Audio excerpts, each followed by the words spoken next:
So we're gonna go back to glycolysis, and this time we're gonna be talking about the step 6. So this is the oxidation of glyceraldehyde 3-phosphate. So the idea here is that we're generating a high energy phosphate compound. We're incorporating an organic phosphate. So this allows for the net production of ATP via glycolysis. This is actually the first energy yielding step in glycolysis. So it's the oxidation of aldehyde with NAD+, that's gonna give NADH. So the aldehyde gets oxidized and then NAD+ gets reduced to give your NADH. And it's an active site cysteine that forms this high energy thioester intermediate. And so it's subject to inactivation by oxidative stress. So if we're looking at thermodynamically unfavorable or reversible reactions, they really have to be coupled to the next reaction in order to pull it forward. So if we take a look at step 7, this is the first production of ATP. So this is taking the 1,3-bisphosphoglycerate plus ADP and forming ATP and 3-phosphoglycerate. So if I'm looking here at my rationale, this is substrate level phosphorylation to make ATP.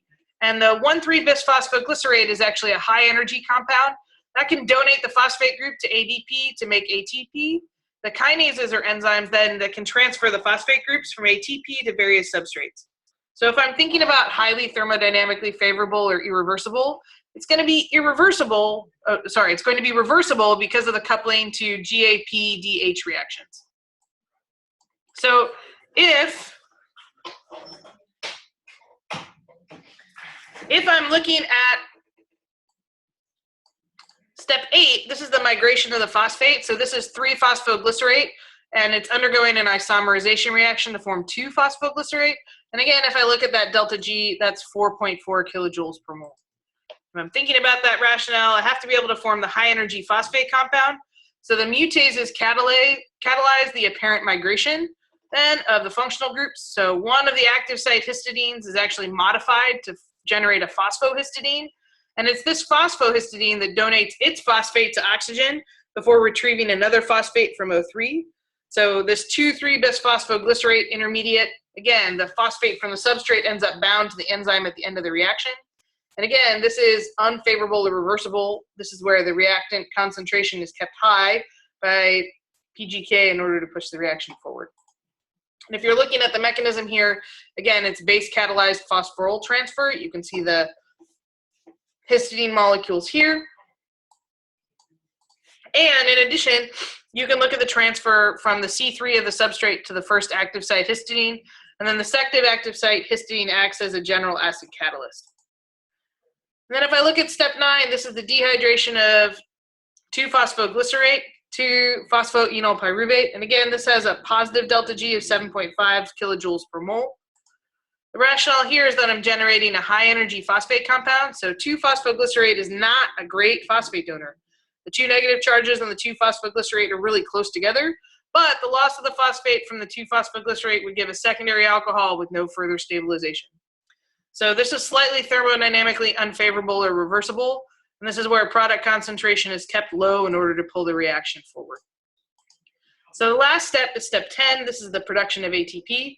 So this is the conversion of phosphoenol pyruvate to pyruvate. Notice my delta G here is huge, negative 31.4 kilojoules per mole, right, in addition to the formation of ATP. So the rationale is that I have substrate level phosphorylation to make ATP, the net production of 2 ATP per glucose, and then the loss of phosphate from the phosphoenol pyruvate yields an enol that tautomerizes to a ketone. So this tautomerization effectively lowers the concentration of the reaction product and drives the reaction towards ATP formation. So pyruvate kinase requires divalent metals, so magnesium, manganese for activity. And again, this is highly thermodynamically favorable or irreversible. So it's regulated by ATP or divalent metals and other metabolites. So this is that tautomerization for pyruvate in the enol form to pyruvate in the keto form. And if I'm looking overall at my total picture of glycolysis, right, my overall expression is glucose plus 2 NAD plus 2 ADP plus 2 free phosphate goes to 2 pyruvate plus 2 NADH plus 2H plus 2 ATP. So I used 1 glucose, 2 ATP, and 2 NAD plus, and I made 2 pyruvate that have various fates, and then I made 4 ATP and 2 NADH. So if you think about the net, my net yield then is 2 ATP, 2 NADH, and 2-pyruvate. So glycolysis is heavily regulated. It ensures the proper use of nutrients. It also ensures the production of ATP only when needed. We'll wrap up with the last lecture next time. Thanks.